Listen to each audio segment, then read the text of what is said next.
Assalamualaikum warahmatullahi wabarakatuh.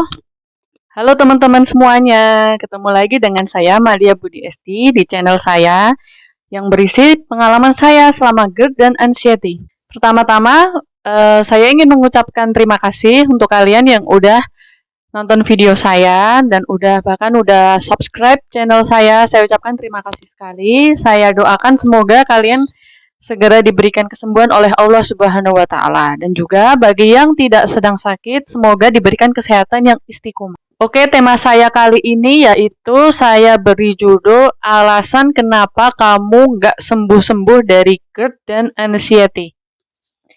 Disimak baik-baik ya, karena ini poin-poin penting yang akan saya sampaikan. Jadi, oke, kita mulai ya. Alasan kenapa susah sembuh GERD dan anxiety. 1. Kamu sering bertanya tapi no action. Nah, ini penting nih. Kenapa ya? Penyakit ini tidak bisa sembuh dengan cuma bertanya, tapi kamu harus melakukan.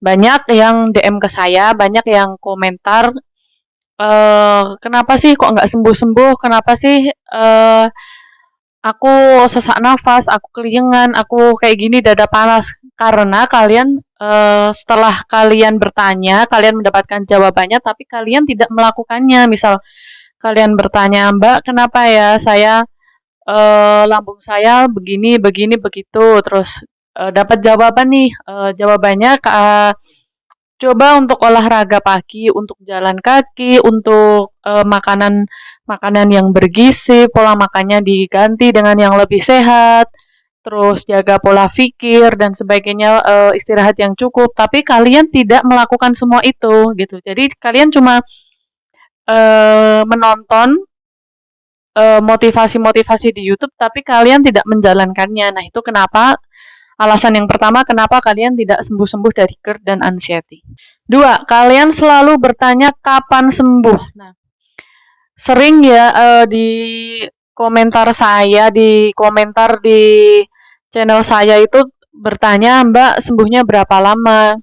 Mbak kapan sembuh? Mbak berapa lama ya saya bisa sembuh? Please deh teman-teman ya, saya bukan Tuhan.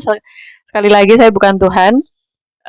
Saya tidak bisa memberitahu kapan sembuhnya. Itu semua kembali ke proses kalian. Jadi setiap orang itu memiliki proses yang berbeda-beda. Jadi ada yang prosesnya dikasih cepat, ada yang lebih lama, tergantung dari diri kita juga. Bagaimana kita membenahi diri kita selama mengalami GERD dan anxiety itu sendiri. Jadi tidak bisa dibanding-bandingin ya teman-teman. Jadi misal saya bisa sembuh dalam waktu 3 bulan dispepsianya.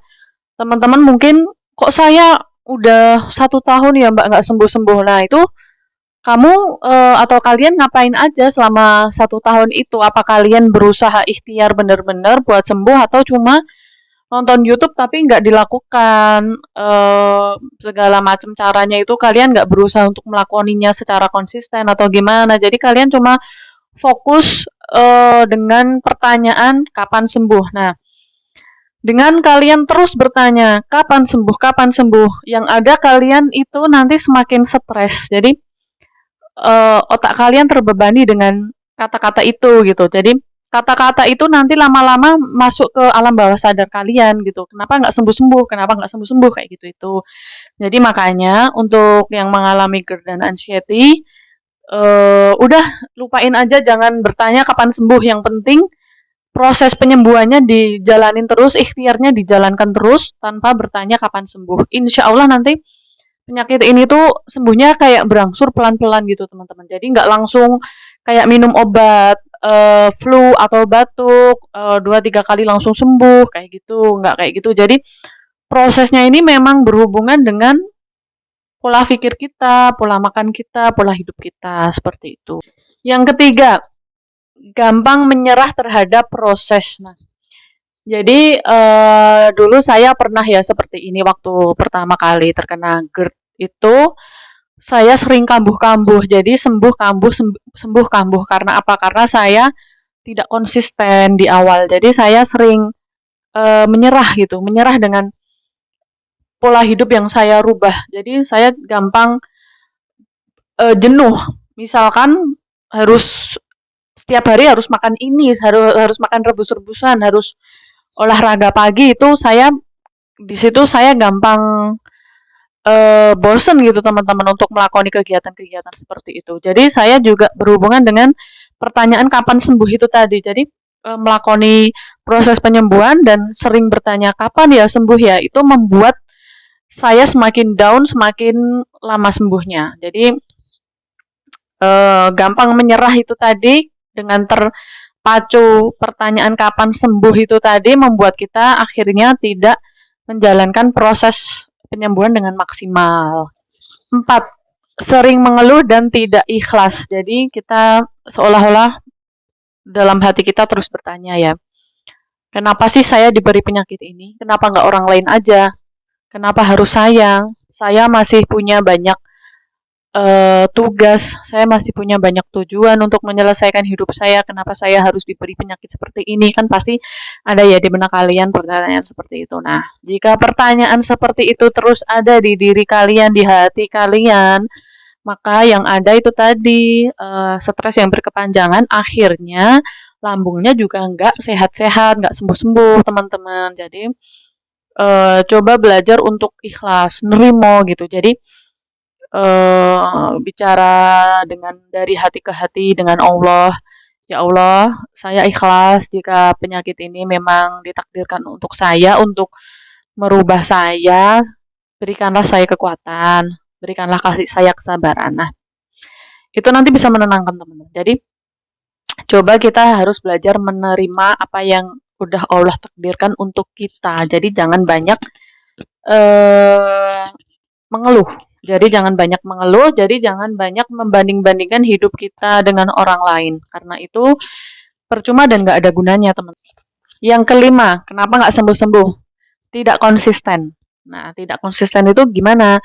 Jadi dalam 2 hari nih kita melakoni proses penyembuhan dengan pola makan, jaga pola makan. Kita makan teratur, kita selalu makan setiap 4 jam sekali, kita makannya rebus-rebusan dan yang bergizi, dan kita juga rajin olahraga, tapi besoknya kita nggak melakoni itu, kita balik lagi makan sembarangan, kita nggak olahraga paginya atau gimana, nanti kumat, kita baru menjalankan proses itu lagi. Nah, itu namanya tidak konsisten ya teman-teman, karena jika kita tidak konsisten, maka kita nggak bisa segera mendapatkan kesembuhan itu tadi. Nah, tidak konsisten itu juga berhubungan dengan biasanya karena bosen ya, bosen untuk melakukan itu, ngeluh dengan proses penyembuhannya seperti itu. 6. Kurang yakin terhadap kesembuhan. Nah, kita sering kali bertanya ya, apa mungkin penyakit ini nggak bisa sembuh? Apa mungkin seumur hidup saya harus menjalani pola hidup seperti ini? Apakah seumur hidup saya harus menjaga pola makan seperti ini? Nah, seperti itu. Jadi tidak ada keyakinan bahwa besok pasti aku sembuh. Jadi kurang ada keyakinan di dalam hati. Aku pasti bisa melewati semua ini. Kurang ada perasaan yakin seperti itu ya teman-teman. Itu juga perasaan yang tidak baik untuk kita, karena ketika kita tidak yakin dengan diri kita, maka alam semesta ini kayak seolah mendengarkan apa yang kita yakini dan ucapkan teman-teman. Jadi yang datang kepada kita itu hal-hal yang kurang baik terus. Jadi hal-hal yang sebenarnya tidak kita inginkan, tapi karena hati kita selalu mengatakan seperti itu, pikiran kita selalu mengatakan seperti itu, makanya yang datang ke kita itu hal-hal yang tidak kita inginkan. Nah, seperti itu. Jadi belajar untuk yakin bahwa kita akan sembuh nanti. Pada suatu hari nanti pasti akan datang kebahagiaan seperti dulu lagi. Harus percaya seperti itu ya teman-teman. 7. Kurang komunikasi dengan Allah atau dengan Tuhan. Nah, gimana maksudnya komunikasi dengan Allah? Jadi kita tuh kurang kurang membangun relationship, hubungan dengan Allah. Jadi coba deh dengan sakit ini kita berusaha mendekatkan diri, kita berusaha ya ngobrol banyak hal dengan Allah, misalkan dengan sholat, setelah sholat kita berzikir, atau kita sering mentadaburi Al-Quran, kita sering maaf ya teman-teman, ini untuk yang Muslim. Kalau untuk yang non Muslim silahkan di terjemahkan sesuai dengan ajaran kalian. Nah, kembali lagi ya, jadi mentadaburi Al-Quran, mempelajari isi Al-Quran, terus kalian bisa juga komunikasi dengan Allah itu dengan bahasa yang kalian mengerti. Jadi misal, ya Allah, saya sedang sakit, saya merasakan hal yang tidak nyaman, saya merasakan hal yang membuat hari-hari saya terganggu. Tapi saya percaya ya Allah, di balik ini pasti ada hikmah yang Engkau berikan kepada saya. Ngobrol aja seperti itu teman-teman. Jadi nggak harus kita ngobrol dengan doa-doa yang sudah ada. Jadi sampaikan aja isi hati kalian. Semisal kalian takut mati nih, bilang aja ke Allah, ya Allah, saya takut banget mati, ya Allah, tolong kasihani hamba ya Allah, berikanlah hamba jalan lurus ya Allah, berikanlah hamba keinginan kuat untuk berubah ya Allah. Jadikan penyakit ini sebagai penyadar hamba untuk lebih mendekatkan diri kepadamu ya Allah. Matikanlah hamba dalam keadaan baik ya Allah, dalam keadaan husnul khotimah. Dulu saya pernah mengalami anxiety, takut kematian ya teman-teman. Sampai saya benar-benar nggak bisa menghalaunya, saya nggak bisa ngontrol. Akhirnya saya berdoa seperti itu. Saya berdoa dengan bahasa saya sendiri dan saya seolah menganggap Allah itu benar-benar ada di depan saya, teman-teman. Jadi saya berdoa, ya Allah, saya takut mati, ya Allah. Saya takut jika saya tidak mendapatkan rahmat-Mu ketika saya mati. Saya langsung berdoa seperti itu dan hasilnya itu memang luar biasa, teman-teman. Jadi lambat laun kayak ketakutan akan kematian itu diangkat oleh Allah langsung gitu. Jadi intinya jika kalian nggak bisa berdoa menggunakan bahasa Arab ya tidak hafal dengan doa-doa ya kalian berdoa sesuai isi hati kalian aja. Jadi apa yang ingin benar-benar ingin kalian sampaikan kepada Allah sampaikanlah gitu. Jadi kalian ingin memohon kesembuhan mohonlah sama Allah dan harus percaya bahwa Allah pasti akan memberikan kesembuhan seperti itu. Kedelapan ya. Pengen segera kembali ke pola hidup seperti dulu. Jadi kalian itu udah nggak sabar. Aku pengen banget kembali ke pola hidup yang seperti dulu, yang begadang, yang makan sembarangan, yang makan telat. Kapan sih aku bisa makan Indomie? Kapan sih aku bisa makan cilok? Kapan sih aku bisa makan yang pedes-pedes? Pasti kalian rindu seperti itu ya kan. Jadi kalian sering bertanya kapan sih aku bisa makan makanan yang dulu lagi? Kapan sih aku bisa rebahan setelah makan? Kapan sih aku nggak usah olahraga pagi-pagi? Kan kayak gitu kan yang ada di benak kalian.